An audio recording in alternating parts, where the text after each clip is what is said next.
Els calderons és una tradició de la Fresneda, és la tradició més coneguda o almenys la més curiosa de la Fresneda i consisteix en precisament això, el que la paraula diu, arrastrar calderons. Què són els calderons?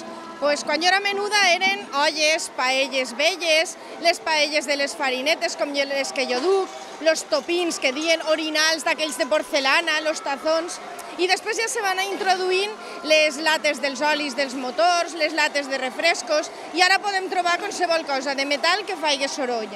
Bueno, ara un dels nostres grans amics dels calderons són els iaios.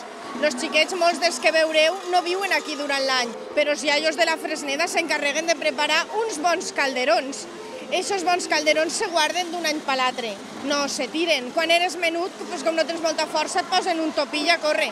Després ja ne van posant més i al final pots portar tota una retafila aquí de coses que una de cada any o coses antigues.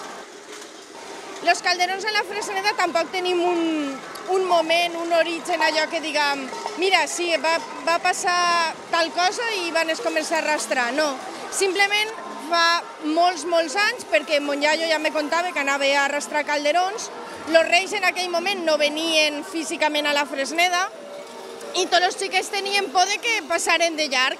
Si coneixeu la Fresneda sabeu que queda un poquet apartada de la carretera principal, que en aquell moment no era una carretera, però al cap i a la fi quedava un poquet apartada. I tenien por que passaren per baix, no se'n recordaren que la Fresneda estava ahí.